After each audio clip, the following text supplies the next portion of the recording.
Hello, this is Mark Holmes, the editorial director of Via Satellite, for another of our Thursday morning conversations. As you know, at the moment, we're running a series based on Via Satellite's 10 hottest companies in satellite, one of the most eagerly awaited features of the year. And we have a company that is very deserving to be one of our 10 companies this year, Kymeta. And we have Walter Berger, who is the president of Kymeta, with us today. And we're going to talk a little bit about Kymeta, but we're also going to talk a little bit about some fun stuff, because it really wouldn't be a Thursday morning conversation if we just spoke satellite all of the time. So Walter, firstly, congratulations to Kymeta, and also welcome to our Thursday morning conversation. Well, Mark, you're too kind to invite me on, and I'm looking forward to this discussion. And second, on behalf of my colleagues at Kymeta, we want to thank you for awarding us that very prestigious top 10 category on our product. We're very proud of it. So thank you again on behalf of all of us at Kymeta. Our pleasure. Now, before we talk a little bit about Kymeta, we're gonna put some fun questions in now. Now, we know that the Olympics have just started in Tokyo. So I don't know if you're a sports fan or not, but are there any particular events, anything that you're watching during the Olympics that catches your eye? I'm watching a great many of the events. From the gymnastics to the crew to the basketball to the golf. It's interesting to watch how this significant event is really being carried on through the technology that's out there, both for the athletes and for the media people, and then also how the athletes respond and react without the large audiences that are live. If you've ever done athletics, most athletes drive some of their insatiable determination through the response of the audience. And that's lacking, but I'm sure everybody will stand tall. This is good. This is going to be fun. Thanks. What's your sort of most memorable Olympics moment, or one that sort of you remember and maybe sort of stands out?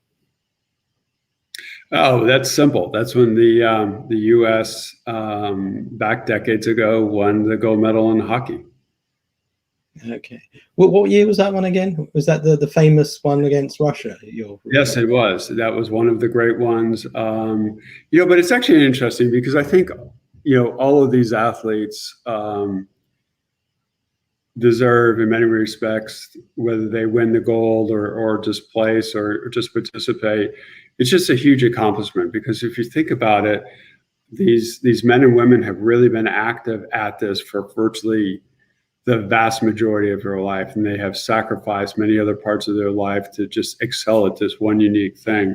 So when I see someone stand, or participate in the Olympics, and I've been fortunate to be around athletes who have, it is a commitment, and it is really compelling to me to watch these individuals train, sacrifice, work hard, and deliver excellence, whether they're placed first or 10th or wherever. It's great. It really is. I remember the London Olympics in 2012, where we had an amazing Saturday where we won a series of gold medals in the athletics, and it was a very fun day, and it felt like the whole country was watching the Olympics at that point. So very fond memories myself. Let's segue into some of the satellite stuff now. Yeah. As we know, I mean, Kymeta is just one of the most talked about companies in satellite. I mean, it's one of those companies, whenever we start talking about technology and companies that could have a big impact on this sector, invariably sort of Kymeta's name comes up. What's it been like over the last sort of 18 months? And, obviously, there's everyone's lives that have changed, and companies have had to change, supply chains have been affected. Tell us what the Kymeta experience has been like, over this sort of period. It was an interesting period of time, because when I came into the company about two and a half years ago, we had a mission critical approach that we were going to get our second generation product out. We had the U7 in the market. It was experiencing good traction. It was a first generation product. We were learning a lot from our own observations, our participation, with our customers, our partners, et cetera. So there was a lot of things that we were very excited about putting into the U8. We, in our mind, had a huge task in front of us, and we had, all stepped up to sort of a commitment to deliver at a certain time, because as you know, this market is in fact changing, and it is in fact changing very fast. So we needed to have our product in the market to be in the right place at the right time. So we put a date out there, and we're working on path, on time, on schedule to bring the U8. At the SAT show a year and a half ago, we began to announce it. We had a huge program that we had put into place that effectively got canceled because of COVID, talking about the product and where its applications were relevant from military or DoD or government-centric type of needs, to first responders, to enterprise, and ultimately to the consumer, and for that matter, connected car. That got canceled. Now, I will say this about our organization and our team. We were vigilant that we were still going to deliver that product. And we had to work around the constraints that COVID put upon us. I mean, obviously, we are about our employees and the safety and the environment that they work in. We put great processes and procedures in place to protect our employees. It was a cross-functional activity, so we made sure we had input and participation and collaboration from all elements of the organization. And we managed to get the product out in alpha and beta, and ultimately into limited release, and then into general acceptance. And so if you remember, because I think we've talked about this on different occasions, we actually launched the product in the fourth quarter. We launched the product to a customer base with great demand. In fact, in the first several months that we were launching the product, our demand was exceeding our manufacturing capability, which now has gotten well into balance between demand and supply. The other thing that was happening too, which we did a couple things that were really good and a couple things that maybe perhaps were a little bit lucky. We had in the past, particularly through the U7, had our product manufactured through a contract manufacturer. Back about 6 months before COVID came live, if you will, we internalized what we wanted to do with our manufacturing environment. And we decided to bring it back from Taiwan through a contract manufacturer into our location in Redmond. And we did that because we thought it would help bring a better product to market, because it would be in a manufacturing environment where our scientists and engineers and our product people, together with our sales organization who are customer facing, and frankly, a whole host of our customers, could see how we were developing with the ultimate objective of manufacturing the product and what influences they could offer up.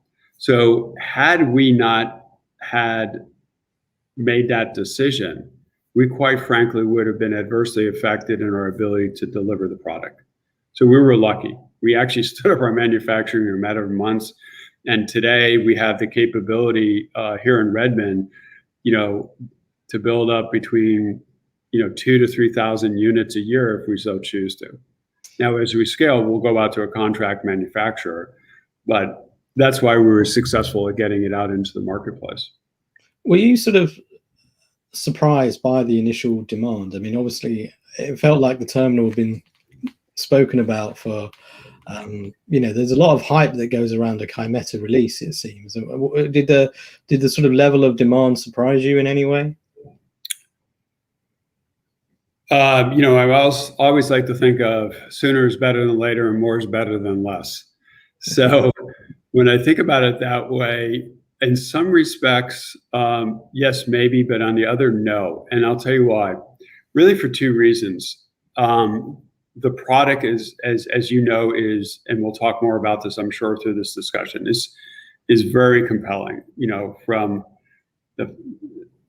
all of the elements of the liquid crystal application to the flat panel to the fact that it's able to navigate effectively through the ecosystem from Geo down to Leo, its ability to bring that customer both LTE and satellite capacity for usage.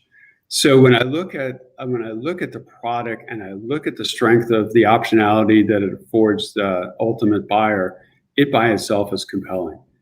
When you look at the fact that the demand for broadband continues to escalate exponentially, and this product, aside from the attributes that I just shared with you,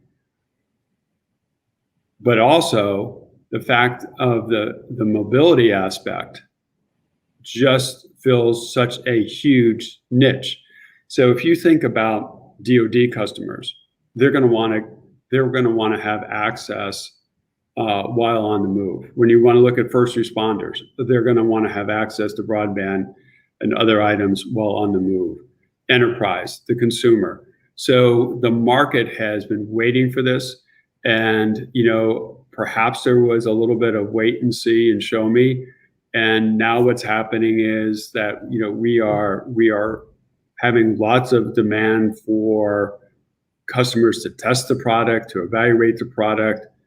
And what's really satisfying for me, as I speak on behalf of my colleagues at Kymeta, is our product is being reviewed, tested, bought by customers in different areas across different geographies. We are highly active in the United States, as well as we're active in many parts of Asia, South Asia, the Middle East, Africa, and that's been very satisfying for us. What's the sort of split between, say, North America and international? It's fluid, and when you look at probably our biggest customer right now, and when I say right now, I don't mean this minute, but sort of in the sort of next 3 to 6 to 12 months, I suspect it will be, US DoD. Now, having said that, we're also seeing a lot of non-US DoD activity as well. For us, when we decided to launch the U8, our initial focus was going to be DoD military-centric and first responder. We would then begin to evolve into a number of the enterprise categories that you might also expect are going to have a demand for broadband access while on the move. So as you and I talk over the next 6 months, 12 months, and 18 months, while I'll continue to talk about our successes in DoD and first responders, you will begin to hear me talk more about enterprise opportunities that we have as well. Okay, so if we're doing this in 12 months' time, or we're having another Thursday morning conversation, where would you hope to be, or where would Kymeta hope to be with sort of U8 sales and sort of the balance between different verticals and geographies? So where I hope we will be, as I'm thinking about the question, is in several places. One is, the conversation thus far has been principally around the hardware, the antenna. But one also has to remember our other business line, which is Kymeta Connect. And that is where we also bring the whole element, if you will, of managed services. So when we think about our interactions with our customers, it is really around our ability to bring a hardware solution only, a capacity solution only, or frankly, a combination of the both. So as we think about the next 6, 12 months, it is going to be further penetration through DoD. It is going to be relevant for the first responders in the different areas that there's a great need. And then you'll begin to hear, as I said earlier in my comments, around our ability to penetrate into the enterprise. Because this is an industry where scale is going to matter. And scale is going to matter for a host of reasons, principally starting with we've got to have a product that is going to be costed down over time so that different markets and different verticals can build their business cases to, in fact, take on this product and more satellite capacity. And that's how we're driving this business. So we're looking to push into those verticals as well. Do you think the expectations, not just of Kymeta, but we're seeing huge changes in our industry? We've gone from like tens of satellites to thousands of satellites, multiple launch options. How would you sort of classify the expectations, not just facing Kymeta, but similar technology providers such as yourselves? I think this is a great time to be in the business. I think there's an enormous focus by investors. As you know, there are lots of dollars flowing into this industry from people who probably have been around the hoop for a long time, and frankly, others who are looking at this as an industry that is going to go through a transformation for which those who are most advanced in their technology are going to win. This is going to be a game around technology advancements, the ability to drive costs, and the ability to penetrate verticals as quickly as possible. So as one has thought about the satellite industry of the past, it's going to be a different industry as we move forward. And as I said, technology is going to drive a lot of that, much like it does in many, many other industries. And if you look at the number of, well, frankly, you guys did this with your 10 hottest companies. I mean, look at the nature of these companies that are coming into this industry that are earlier stage, and what they're doing, whether it's launch or whether it's mapping or whether it's antennas and terminals like us. A lot of innovation is coming into this. A lot of dollars are coming into this. This is why a number of companies actually, have gone public through SPACs, et cetera. And so the industry is getting the attention it should get. And the reason why I think it should get it is, again, because of the insatiable demand for broadband capacity. Plus, as I said earlier, you're going to have this compelling momentum of democratization towards it as well. So it's going to demand that people step up and advance the technology. Okay. We always sort of like to ask what's sort of next as well. I mean, we've had a few technology companies being part of our 10 hottest companies, and part of the reason they were chosen is because they've released technology or products in the last year. But what can we expect to hear from sort of Kymeta over the next year? Tell us what maybe if you can share a little bit in terms of your sort of R&D and what's coming down the pike. Yeah, so it's I think it's interesting. We're going to have several announcements as we're coming to the satellite show. I tell people to stay tuned and watch out for some of that. Obviously, we're going to focus our product as it's relevant to the LEO constellation. We'll be focusing on KA. We'll be focusing on product with both a set of elements and price points that are relevant to drive into the enterprise segment. So that's how you should think about that. And again, there may be some bifurcation as we think about our product offering. We may have customers who are going to focus on the attributes of the product and maybe a higher end, and you may have more of that enterprise and even perhaps consumer who's going to want a simpler, smaller, less expensive product, but still is going to want to have mobility. And again, it's important to remember there are a lot of interesting antenna companies out there, but one of the number of things that differentiate us is our relevance to having and allowing that customer, whatever category they're in, to receive their broadband capacity while on the move. And the business cases will continue to grow for that. I mean, think about it for a second. You know, look at how COVID changed so much about how on the either consumer or business case, the supply chain, you know, whether it's to your home or whether it's to your business. So having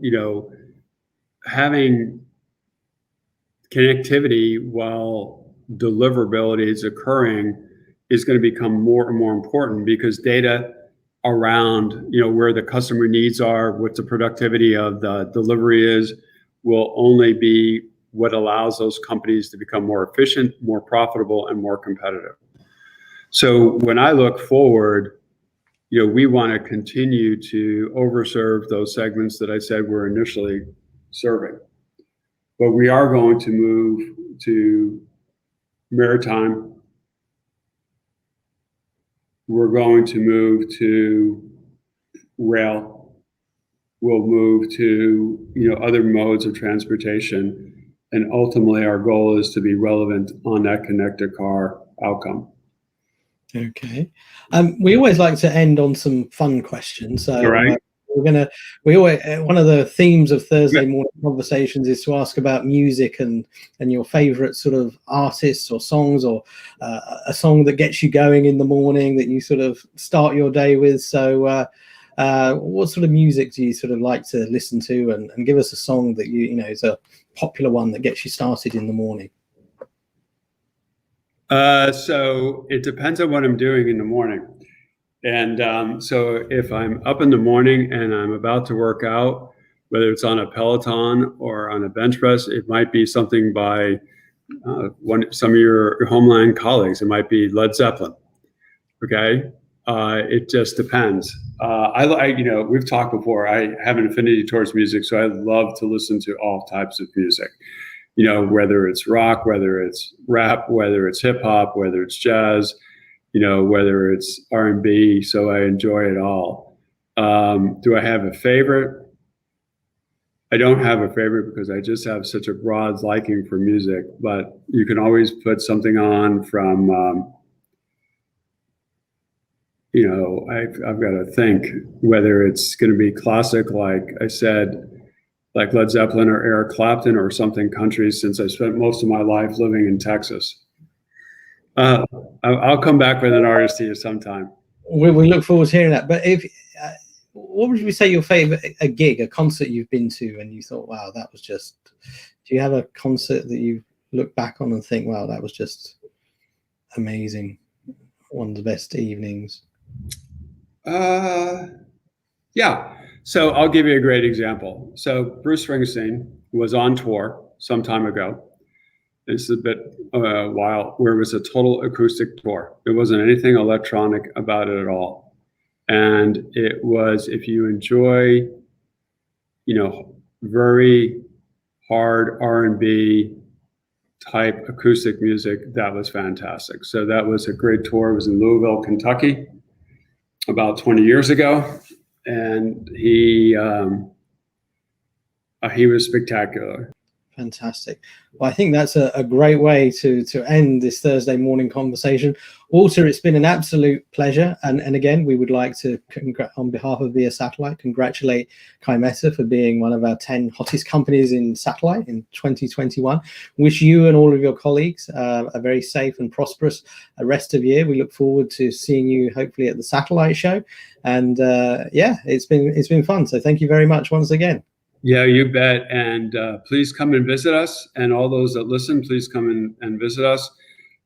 In fact, if you do, we'll set you up with a demo so you can see how great this U8 is. We'll put you in a car, we'll let you drive around, and we'll let you listen to whatever music you'd like to listen to. Fantastic. We'll leave it there, and all the best. You bet. Cheers.